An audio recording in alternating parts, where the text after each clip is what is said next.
Welcome to the Pat Mayo Experience. Waste Management Open DraftKings Picks and Preview live. Not really live. We're live. You're not live, or at least seeing this live. You'll see it after the fact. We're at the Mall of America in Minneapolis, which means I get to have Jeff Bergerson in person for the first time ever. This is exciting, isn't it, Pat? It's a little bit. Where's the framed picture of me in the background with me signing it? That's right. That's my biggest loss ever now. I had to give up my photos. I only have so many. That was pretty fun. It was. How's the Mall of America treating you and Minnesota overall? It's cold. Yes, it is. And I didn't realize that when I flew from Toronto, I was actually going north to Minneapolis. Absolutely. That was surprising to me. Crazy. A lot colder here than it is at home. But I haven't done a mall walk yet. You haven't? I think Tim is currently doing that right now. Okay. We had to get him away from the set so our picks turn out all right. Right. So is it big? This is the only part I've seen. How far down that way does it go? Oh, it's monstrous. I was just here with my kids last week. We did a lot of things that I'm sure you would have loved to do. We did the Rainforest Cafe, had a nice little lunch. Ooh. Did Build-A-Bear Workshop. Okay. We rode the log flume ride about 18 times. Did you play the mini golf, which is right here? We didn't get the mini golf round in, no. All right, let's get right into it. TPC Scottsdale, I was there last year, bachelor party, so I don't really remember too much of it, but I do remember that if you hit the green in regulation, you weren't three-putting. Right. So very easy greens. They're not like triple tiered. Even the double tiers are just like slightly uphill. It's not like. So Hideki's making putts. It's probably pretty easy. Yeah. So what are you looking for here in terms of golfer? Like what style? Like ball strikers? Yeah, I think you summed it up. Proximity. Guys who are going to hit the greens, not necessarily putters. I think guys who are not very good at putting are going to be able to close the gap between good putters this week. We've seen Hideki play well in the past, clearly. We've seen guys like Webb Simpson play well here, and when he wasn't putting well. So I think, ball strikers approach the green are going to be two key stats this week. All right, let's get into the top of the pricing. Hideki Matsuyama, the two-time defending champion, comes in at 11.5, followed by Spieth, 11.4, and Rahm at 11,000. The rest of the plus $10,000 guys, Ricky Fowler and Justin Thomas. I guess you could take two of these guys if you really wanted to, because in the bottom 7,000, upper 6,000, there's enough to go around that you could fill out a roster. But who are the guys to build around here? I just don't think anyone's going to take Justin Thomas. And I started looking at the ownership percentages earlier. I thought Spieth would be sneaky. Turns out he's going to be the most owned of all these guys, and no one's playing Rahm. It's funny. I think when all is said and done, Hideki will be the highest owned. Should he be? He should, right? I think so. Yeah, he's clearly done it several times now. I think Justin Thomas will clearly be the under-owned guy of that group, probably close to 10% maybe. Oh, wow. Which is crazy for his skill level. But like you said, you can actually stack both two guys up there, right, and then drop down. So if you did like a Spieth and Ricky stack, you could go down to 7K and fill it out with four more decent players this week. Do you need to do that? Because if you look at the next level, you have Leishman, Berger, Noren, Finau, and Webb. Webb is probably going to be the highest owned player of the week, probably 20, 25%. But I wrote this up in my column that Keegan Bradley's basically discount Webb Simpson right now, except Keegan's actually getting to the green a lot better than Webb is. Webb just improved his putting. I like Webb quite a bit more right now. I do. I think but he's $2,000 more. He is. Yeah, and he'll be owned by a lot more than Keegan. Keegan's just too inconsistent for me. Webb has been consistently really good for the past almost year now coming up. Yeah, coming to this tournament. He lost in the playoff to Hideki. Yep. So if he's going to be chalk, I just have no faith that he's going to win. And every time that Webb Simpson becomes chalk, he's awful. It very well could be, yes. So in that range, you have, like I mentioned, Leishman, Berger, Noren, Finau. I think I'd rather own all four of those guys. Would you? Before Webb's. Well, I always like the guy who loses the next week, yeah, especially when they're a good player. So I think Noren, even though he had to stick around on Monday, not the best fit for him in terms of his skill set. Right. But he's still really, really good. And he's probably better than Daniel Berger. So why is he so cheap, coming off a second-place finish? Right. But can you see someone out of that top 5 guys winning this week? Oh, yeah, of course. Can you? That's why, I did the betting show yesterday with Tim, and I find it hard to take too many shots down because I really think one of those 5 guys is going to win. Although we've seen weirdos win this tournament before. I mean, before the Hideki run, Brooks got his first career win here. Hunter Mahan's won here. J.B. Holmes Kyle won here. Stanley won here? Stanley won here after Spencer Levine melted down. Right. It's not out of the realm of possibility to see like your middle-tier guy win, but this field is stacked. Yeah, it is. This is by far the best field of the year, which is nice. Really kind of strange. So I really want to nail down who the guys from the top are. Is Leishman too cheap at 9,700? No, I think he's about right. I would have liked to seen Webb a little bit closer to that to make him less owned, closer toward Leishman and Berger up in the upper 9K range. I think that'd be more reasonable. But yeah, Leishman, how can you argue with his form? It's good. Yeah, really good. But I don't know, like it just if he's so close to these other guys, like if I can have Justin Thomas for $600 more. Right. Not that I love, I mean, listen, everyone piled in on Justin Thomas through Hawaii. He wasn't great, but now no one wants to play him. Like he's a much better player. He's not a much better player than Leishman, but he is better. I think he's got a lot more upside than Leishman. Oh, especially in terms of DraftKings scoring. Certainly. So out of those top 5 guys then, like do you have interest in Fowler? Do you have interest in Spieth? Yeah, so are we taking into account ownership? Yes. So if we're playing giant GPPs, and we're not thinking about cash games right now, who's the one to target? So I kind of like Ricky because he's 1,000 less. So I'm getting a little bit of a discount. I can strengthen my roster outside of there, and I'm not sure that he's going to be that highly owned after his huge meltdown last week. But he does this insane. every year. I know he does. I know he does, and we thought it was the narrative that he was coming over from Dubai and had jet lag, but apparently it wasn't. No, not a thing. Apparently, just can't play at Torrey Pines. So, but he always plays well at this course. He does. Like, is this one of the bigger course history courses there is? Because it seems like the same 5 people play well here every year. But it goes to the fact that we're looking at guys who hit the greens, proximity. I can just, it's Hideki, it's Ricky, it's guys who are zeroing in on the pin. And those are the elite level type of guy. I guess Webb is sort of that guy too. And then we'll get down a little bit later because there's like 2 or 3 more people that have that same game. Yeah. But no one's going to take them.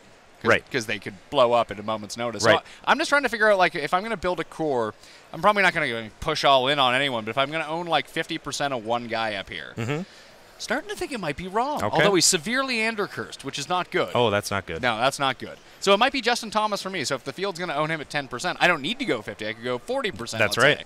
But even in terms of, like, outright betting, Justin Thomas might start dropping, and like he was 18-1. Maybe he drops down into the 20s, almost like Day last week, where Day opened high. Oh, my back hurts. No, now I'm 25-1 all of a sudden. Right, because eventually we're going to see Justin Thomas, pop again, and it could definitely be this week. And if you can get him at half the ownership of Hideki and Spieth and Rahm, I would go that route. So I went. I'm on Fantasy National right now. I ran my model and everything. You know who it loves? Jordan Spieth. Yeah. No matter how many times I run it.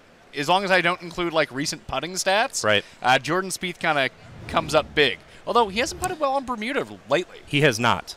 He hasn't putted well lately overall. Well, he's just been playing Bermuda. Yeah, but you look at all his other stats line up really well here. Yeah, but it's weird that because sort of the narrative around him for so long was he's going to putt his way out of his problems off the tee. His short game is excellent. Yep. His game is basically reversed. Yeah, he's it is. Excellent tee to green now. He can't putt. Right. It's strange. That'll flip-flop eventually, I think. So do you just start loading up on Spieth every week until it flips, and maybe people – I mean, just based on the early ownerships that I was looking at, I was surprised to see how high he was on that list. I don't know if that's going to translate to everybody or just people that are using the site right now. Right. I projected about 20%. My partner, Zach, said about 15. So I'm guessing somewhere in between 15 and 20. And will that make him the second – like, Hideki will probably be the highest owner of these guys. I think so. Then Rahm? I think Spieth, Fowler, and Ricky will all be right around the 20% mark. And then Thomas will be the one that comes in really Thomas low. will be like 10 or 12. So I think that probably makes Thomas the play. Yeah. Yeah, especially as a secondary guy because he's cheaper. Sure. Like if you want to do the Ricky Thomas you stat, could do that easily. That's very affordable. Yep. So even in that next level, like I mentioned, Leishman, Berger, any interest in those guys? Finau? Finau's played horrible here over the years. He hasn't played well, no. No, I'm going to drop down a little bit farther than that. I like Gary Woodland a little bit in that range. You look at his stats. I mean, they're amazing. He'll scare the crap out of you early on in the tournament, and you think he's not going to make the cut, but he comes storming back now. I guess that's his deal, but his stats line up great for this course. J.B. Holmes. Yeah. who gained over 10 strokes putting last Right. week. Not normal for JB. Right. Two-time winner at this event Yep. years ago before he lost part of his brain. But now everyone hates his guts. They do.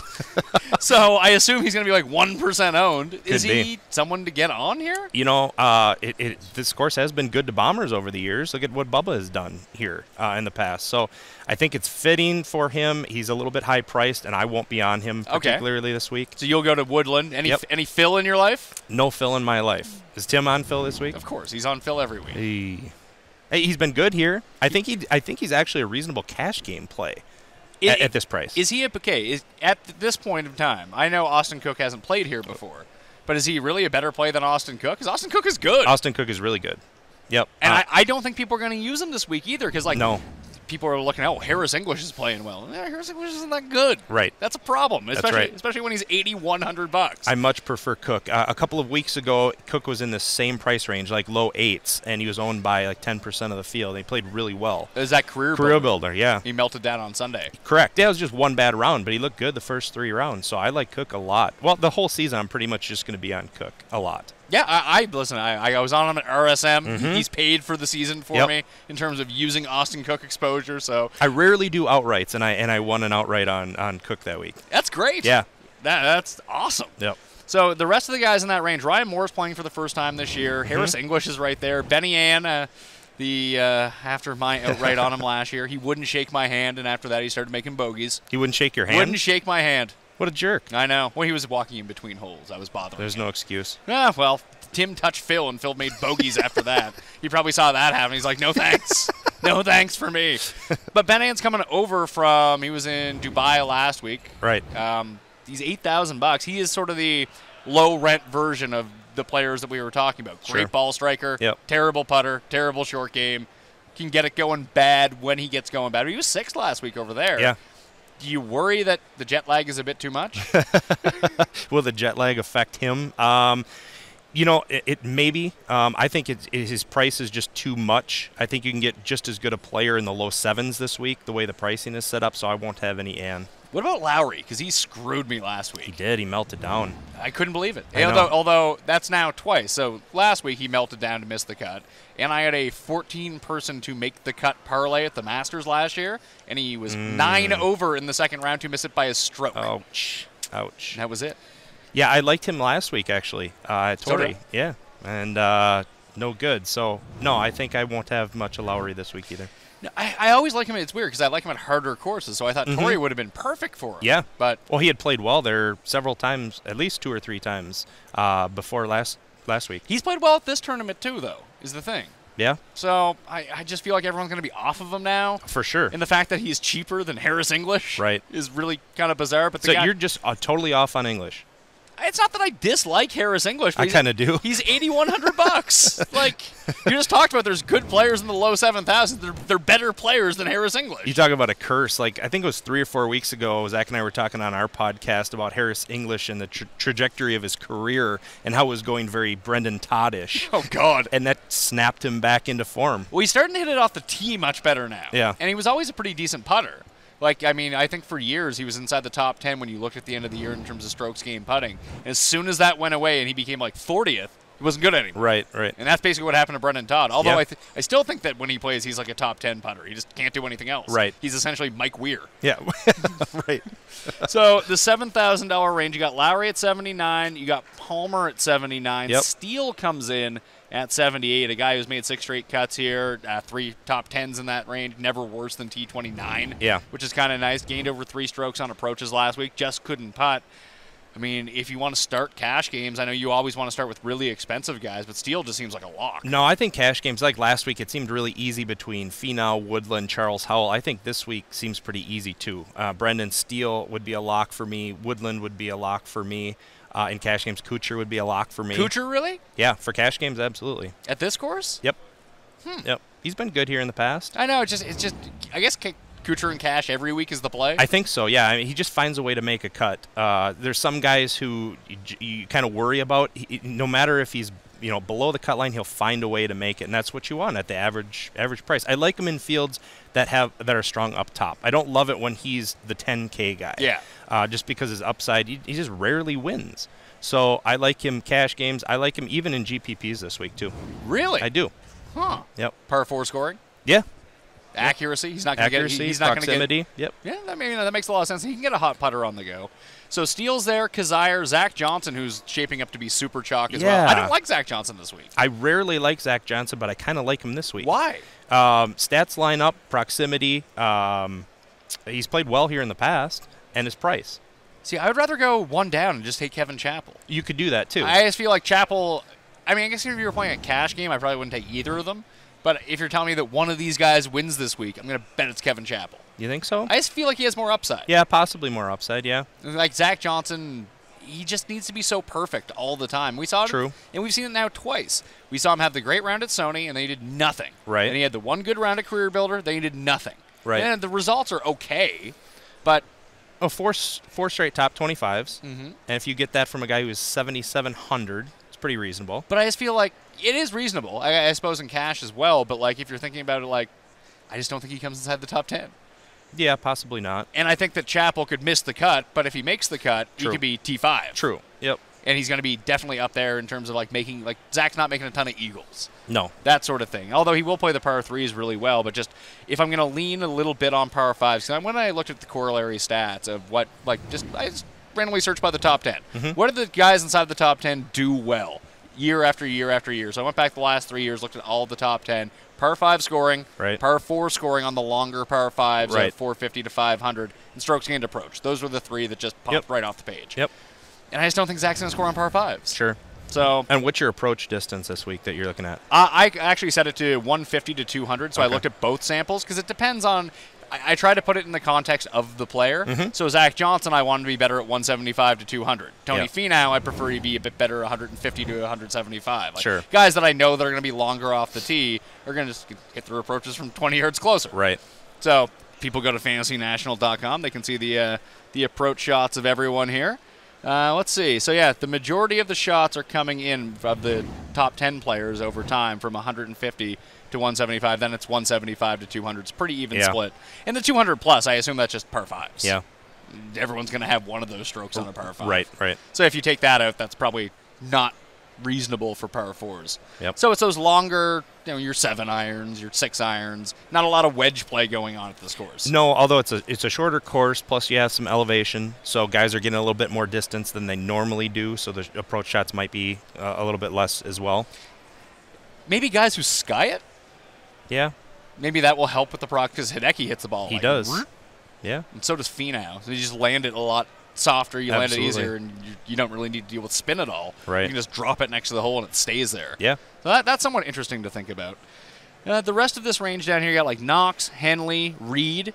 What about Reed? Yeah. He's too cheap, isn't he? I think so. He's going to be way overlooked this week, too. He's going to be overlooked. Like, cause even I'm doing I'm like, oh, Kyle Stanley's right there at 7,600. Yep. Patrick Reed, he's terrible. Like, no, he's not. Patrick Reed is great compared to he's one of the top 10 players in this field. Yeah. Yeah, he's a guy I wouldn't load up on, but having some exposure in GPPs, I think he's got a tremendous amount of upside for that price. It seems like a great fit for him this week. Scrambling is going to come in handy, right? He scrambles, decent approach shot. He reminds me weirdly of Duffner. He's a better short game putter than Duffner is, but when Duffner gets locked in, he just hits everything to like 2 feet. Yeah. And Patrick Reed was like that, but he doesn't do it anymore. No. I don't know what happened to him. No, so you were there on the course. If they sprayed off the tee, how bad's the rough? Well, there really is no rough. Right. It's just sand and cacti. Yeah. And that can become problematic. You can there are big numbers to be had, but very few people make them. Because you need to get yourself into a lot of shit before it really goes wrong. So it's pretty forgiving, right? It can be. Yeah. There are certain spots where you can hit it that it's not. And everyone seems to lose the most strokes on 17. Sure. Because they all try to drive the green. They go for it, right? Like Ricky does it every year. I feel like that's where Reed really struggles, is his accuracy and his off the tee game. Yeah. I mean, Spieth went through the same thing, and then somehow he fixed it. True. I don't know why. And Reed will pop one of these weeks, and he's another guy who I like in fields with really good players, because he's just as good as those players when he's on his game. Like Siwoo. Siwoo's real cheap. I never take him in DraftKings. I just put an outright bet on him to win. Maybe probably good. Maybe bet a top 5 and then be on my way. Yeah, it's probably good. I feel like that way he's not blowing up my. Although he hasn't withdrawn in a while. No, he hasn't. And he's been playing well. Yeah. So that's kind of surprising. So Reed is there, but like I mentioned, Stanley, Ollie, Hoffman, Piercy, Spawn, Bubba, all at 75 and 76. Like, this is the range right here. I like Spawn and I like Piercy. Yeah. The best of those two, of that range. Although Bubba at 75 is kind of like, what Bubba are we going to see? Could we see good Bubba, who used to kill Phoenix all the time? It's been a while since we've seen good Bubba. It has been. Now he's playing the white balls again. He's not playing the pink that's right, balls or the yellow balls. Yep. Maybe that will help. Possibly. I'm not on Bubba this week. I don't know if he's ever going to regain what he had at one point. I think he's just a different player. Yeah, maybe. He still has the distance. He still has the distance, yeah. He just hasn't put it together. We haven't seen good Bubba in, what, a year? Yeah. Maybe? Memorial he popped last Memorial, year. But that was did. it. Yep. Even at the Masters, he was terrible. Yep. He was. So Spawn and Piercy, those are the two that I really like. Spawn was I top agree. 10 here last year. And just Desert Golf signed me. And Scott Piercy's been playing well. Yeah, he ranks really high on our model this week. He was third when I ran it for, like, short term for me. Yep. Longer term, obviously, is not so great because he was hurt last year. Yep. It's like when you look at the Snedeker stuff. We haven't even got to Snedeker yet. We're still going down to reach Snedeker. Which is kind of crazy. It is. One guy that I think is now being, I mean, Glover and Swafford seem like prototypical players for this course. For sure. Tee to green guys, can't putt. Right. Maybe they'll putt league average this week and they'll be fine. Yep. But where did he go? Shez Reavie. Yeah. We all loved Shez Reavie like 2 weeks ago, and we loved him every single week. He hasn't really let us down yet. No. He's been very good. Is he still cash game viable? Well, his performance here has been atrocious, which is a little bit weird. He lives in Scottsdale. Doesn't this seem like a perfect course for him? It does. Statistically, it lines up great, but he's missed 5 cuts in his last 7 events here, including the last 3. Maybe it's like the Jordan Spieth thing whenever he plays in Dallas, where just he has so many commitments, family stuff going on that he always plays terrible. I can't think of another explanation because everything else fits. So I think his ownership's going to be low. People are going to see the 3 missed cuts in his last 3 here and probably stay away from him, but heck, I mean, his form has been really good. He's been a different player over the past 6 months, so I think I'll probably have some ownership in GPPs. So right below that, I love Keegan Bradley this week, which is a very terrifying statement for me too. But proximity checks out really well. Yes. Tee to green checks out really well. And last week at Torrey, he lost 0 strokes putting. He gained 0 strokes putting, so he was the average putter last week. Came 5th. Yeah, which you take, right? Just don't lose 5 strokes on the That's green, right. and you're going to be there every single week. I just think it's too cheap. And like I mentioned, I think that Webb Simpson is the best comp for him, and Webb Simpson's actually putting well right now. I don't know how sustainable that is. Everyone seems to like just believe that Webb is back putting. But if I can just get an average week from Bradley, so if it's like Glover, Swafford, Bradley, and I need to get a decent putting week from one of them, I think if I get a decent putting week from Bradley, he could win. Yeah, I think so. Like his tee to green, he's so good. He is. He's just frustrating because he can just absolutely melt down in a moment's notice. I think we're putting a lot of stock into that time he was leading Valspar that missed the cut. Right. He just seems so volatile. But he's been very consistent. Like, I'm just trying to go back and look at what he's done here over the past 1, 2, 3, 4 cuts in a row. And he's missed 1 cut since last year's U.S. Open. Yeah. That's not bad. No, not at all. Like, he's not really popping, but he has a 2nd. He has a 5th. He has a bunch of top 10s in that time. Like, I don't know. I think the hate has gone too far with Keegan Bradley at this point. We have a picture of him in our minds, and he might not be that guy anymore. It could be. But he's right around guys everyone's going to like. Like, Xander let everyone down last week. Do you think people just don't go back to him? Because I'll go back to him. I'm not scared of Xander.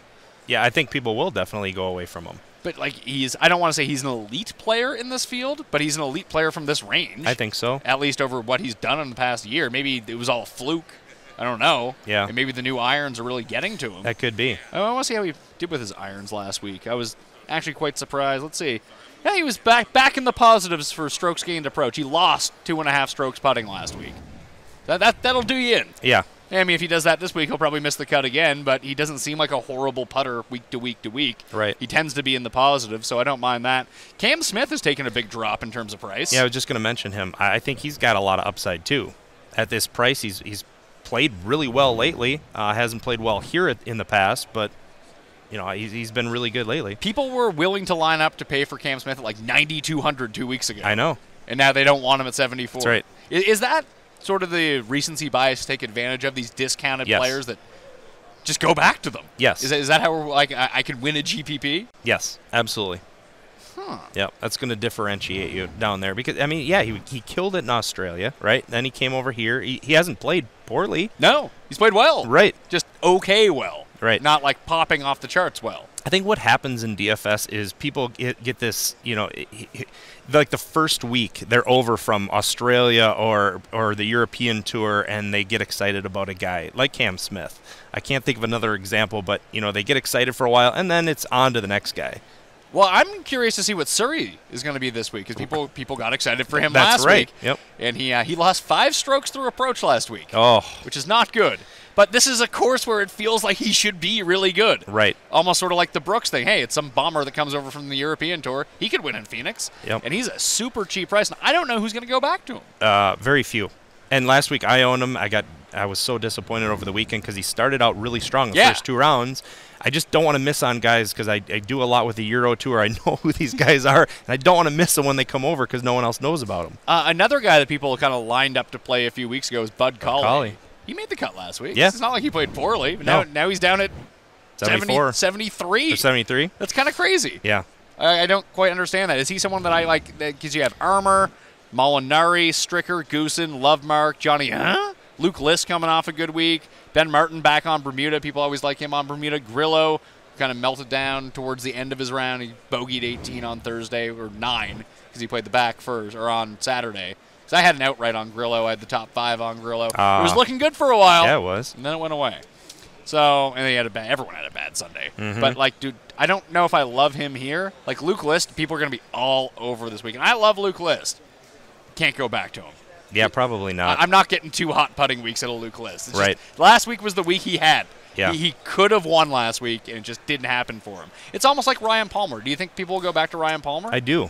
Yeah. Should we be going? Because that's 3 good weeks in a row now. It is. And, the change, he had the issues with his sick wife last year, and maybe that really took a toll on his game because he's a much better player than he played last year. And there's no water at this course, except for, like, on one hole. True. He'll probably find a way to put it into that water on 17 a few times, but other than that, he should be okay. Like, I'm okay with Palmer. Stricker. Good question. He plays so infrequently that it's hard to get a good gauge on him. It seems like every time he plays, he's good. Yeah, he's consistent. I don't know how he's consistent, but I don't want to say he's cash viable. Like, would you rather in cash games? Who would you play from down in this range? Would it be Colley? Would it be Reevy? Or would you just stick to that, like, Spawn, Hoffman? Even Charlie in that range, I think, is cash game viable. Piercy? Is Piercy? Piercy. Yeah, I think so. I probably won't own many guys below that the steal mark. I'm just going to spend my time in the 8s and maybe high 7s. Spawn, I would say, is cash game viable. All right. What do we do with Snedeker? Do we keep riding this out? Because it feels like his form will flip at some point. I would think, yeah. And he won't be high-owned this week? No, he's not going to be high-owned anyway. He might be high-owned at Pebble. Just because he's had although he wasn't owned at Torrey, really at all. No, he wasn't. So, I mean, his game, although he's won at Torrey twice, his game more suits Pebble. Yes, it does. Wedges and putting. Yep. And it depends a lot on what he does this week, too. So if he flames out this week, maybe jump on Brandt next week? Yes. And hope it works out? Yep. Anyone else below that you like? Yes. Cheston Hadley I like because I like Hadley too. Yeah, I mean his price was low last week. He wasn't terrible. Made the cut. What is he, like T20? T40 I think, wasn't he? Was he T40? Oh no, you're right. T23. T23. So I think he must have made a charge on Sunday, but I think he shot like even on Sunday. that would be making a charge, right? And that was good enough. Like Surrey's down there too. I think a lot of people will be on Bo Hostler after sort of the week. Sure. I'm good with fading him. Sure. If he's going to be like 10% owned. Everyone, I wrote him up in my column, and then I went on Twitter afterwards. Everyone's on Brandon Harkins this week. The projected ownership we have for him right now is like 13%. That's crazy. Which it's not going to be. It'll end up being like 7 or something like that. But if one of these scrub guys who's like the popular cheap guy of the week, does it always make sense just to fade them? I think so. Yeah. Did you look at his stats at all? Yeah, I did. And he checked out really well. Did he? It was he popped for me in par 5 scoring. Okay. Long par 4 scoring. But when I went back and looked at his individual rounds, he's doing everything kind of well, but he's averaging like 3.5 strokes gained on the green over the past 3. Now, either he's a good putter, and maybe we just didn't realize that, or he's just putting above his weight right now, which could continue. Sure. But if you bet against regression coming in, then you might be a winner. Right. And if he's going to be super owned, he's going to be like the chalk guy from down here. You can just find someone else. Yeah, absolutely. Because you got Kevin Na down here, too. Any interest? I'd rather take Uline. Uline's another option, yeah. Like, put it this way. Harkins and Uline are exactly the same price. And everyone's going to own Harkins and not Uline. I like Uline a lot better. Uline's just a higher pedigree player. Not to say that he's a better play this week. But if you give me 1/5 of the ownership or 1/7 of the ownership of Harkins, I'll take the guy with more talent. Yeah. Who sets up really well for this course. Yeah. Although we keep saying that Uline never does anything. Well, he putts a lot better on Bermuda. Okay. So we know that. Tremendous amount of upside, but you're going to get a very low downside as well. So I would say GPP only, but I will definitely have some ownership because that's a crazy price. Yeah, well, I don't think there's any need to really go cash down here. You know, No. I had Tom Lovelady as first-round leader last week. Okay. And he just missed out. And the book that I normally play on offers like the T5s, but they didn't offer any first round, so I didn't get to each way the top 5 and get all my money back. I just lost, which was terrible. But he's a name. Maybe it's just because his name is Lovelady. That could be. You just notice his name on the. You're like, hey, he's doing all right. Like the anti-Bo Hostler? Basically, yeah. I was so upset that Bo Hostler played well last week. He's been really good, though. He has been really good. You knew who was not good on the weekend was Grayson Murray. Oh. But he should. This is another course where, like, I mean, DeChambeau kept popping for me, and I was like, yeah, I'm not doing that. No. But Grayson, the guy scores. He has been bad on par 5s. Really, look at this. Over the past, 24 rounds, 127th of 132 in this field on par 5s. Yeah. How is that possible? I don't know. When you hit the ball 330 yards off the tee. Right. I just don't understand. He could have a cactus. Maybe. Like pull a Spencer Levine. Oh, God. Well, you get him a pack of cigs because he'll be smoking it on the back half. He seems like a guy who would do that, though, right? I don't know. Levine is. Levine just crushes smokes on the course. Him and Freddie Jacobson. You remember Freddie Jacobson? Freddie enjoys himself a cig? Oh, yeah. I didn't Him and know his that. caddy both light him up. I think that really works against people who want to be shown on TV because they won't show people smoking. Right. So you need to be, like, in contention and never take the cigarette out of your mouth. That's right. Like, I'm shooting with it like I play. Mm-hmm. And if you start playing like me, you're not going to be in contention, but it would just be funny. They'll show daily smoke. That's about it. Oh, sure. Yeah. What's that Kevin Tway up to? I noticed him. Not being very good. He was T35 last week at Farmers. Yeah. He had his little mini run there where he was like a tee to green god for 3 weeks last year. Yeah, and that's kind of where he would finish between T30 and T50 just about every week. Yeah. So you get a made cut out of him, but not much more. Anyone that we didn't really bring up, I mentioned Molinari. He's played well here in the past, and you like him more at these shorter courses than the Tory longer courses. Yeah, I do. Is he cash viable? I mean, in terms of, like, ranking compared to everyone else he's around. As far as world ranking, yeah. He's way better. Absolutely. And, like, he had good numbers last week. Just, hey, guess what? He couldn't putt. Big shocker. Yeah. I would say I'm okay with him in cash, actually. One of the few guys I would be okay with down in this range. So if we talk about, like, core guys, just like 3 guys, 1 from each range, I think Justin Thomas will be it for me at the top. Yep. I'll have a lot of Spawn and Piercy in sort of that lower mid-range. And I guess it's Steele. Yeah. I can't get a gauge on how popular Steele's going to be. Yep. But, like, Steele and Chappell from that mid-range I kind of like. And you like Woodland? I like Woodland. I do like Webb, so I'm going to stick with Webb. You're going to stick with Webb? You're going to eat the Webb chalk? I'm going to eat the chalk because, like we talked about in that 7K range, there's going to be a lot of contrarian plays down there that maybe shouldn't be, like a Ches Reavie. I like Keegan, too. Or Keegan. He's going to be, he'll be under 10%, won't he? You think so? Well, maybe 10. People hate playing him, so that helps. Yeah, and there's a lot of options down there. So I think to get to that aggregate ownership of between 70 and 90 is what we shoot for. I think you can easily do that and still eat the Webb Simpson 25% chalk. Do you think it would be wise if you were going to eat the Webb chalk and you had to pair him with someone at the very top, not Hideki? Well, do Thomas then. You could do Thomas, Thomas Sure. Webb. But like, do you think starting a team out Hideki Webb is a sensible move? Just because you know that those are going to be 2 of the 4 most popular guys. I do. You think that I think could you work? could still do that. Okay. Yep. You just need to differentiate somewhere else? You definitely do. And then, then you couldn't own the highest owned guys down below here in the 7K range. So you couldn't own, I guess Steele probably might be. Steele will probably be pretty heavily owned. He'll be probably 15%. Zach Johnson will be super. Zach Johnson will be chalked down there. You couldn't have Zach Johnson on that team. Well, you could if they finish 1, 2, 3, 4. Sure, that's probably not going to happen. Right. Ryan Palmer too. I can see being pretty popular. Right. But there's a lot of good options down here. It's not like I don't think people are going to gravitate toward a couple of different guys this week. So in terms of GPP plays, I really think this like 95 to 8,000 area is just going to be under-owned. Yes. Because people will, where you can pay up, pay down, people will take that opportunity. I agree with you. So you mentioned Kuchar. I think Kuchar's really interesting. I Yes. think Austin Cook is really interesting. And I think Noren, like Noren or Berger, one of those two guys, because I feel like the mind will gravitate towards Finau and Webb. Those are going to be the two most popular guys from this area. Yep. So if you just go slightly above them, I just don't like Berger's been good this year. He has been. He can't quite break through. I Right. don't get it. Well, occasionally he does. It's At always St. Jude. It's always at the St. Jude. Well, that's like 6 months from now. He's got to get it going a bit earlier. But like, no, I don't feel like anyone's going to own Noren, despite the fact that he came second last week. Probably not. Which is strange to me. Yeah. Like, oh, he's going to be so tired from playing on Monday. Is that even a thing? Yeah, I think there is a letdown factor, I think, but tough to tell. But I think he still will be contrarian, and then you could just drop down to Patrick Reed actually in the high sevens. Patrick Reed, you I mix think, him in. That's a pretty solid roster, really. Contrarian too. contrarian plus, and you can even fill it up with some chalk as well, and it's still going to be off the beaten path. I like that a lot. Yeah. I'm going to be willing to risk it on like Xander and Uline at the bottom, and I'll have some shares Sure. of Surrey as well. Sure. I'll try to get a better gauge on Harkins throughout the course of the week because I do want to play him. I'll probably still play him at like 10%, but if he's going to be 10% owned, it's just like, this sucks. Right. I want him to be like a guy Yeah. that I was on and no one else was on. But he Right. could just be one of those guys that gets talked up on Twitter and then no one else owns him. Could be. Snedeker, too, as a contrarian GPP But I player. mean that I'm a little bit torn because you could stack a couple of the top guys. Say it's Spieth and Ricky or Hideki or something.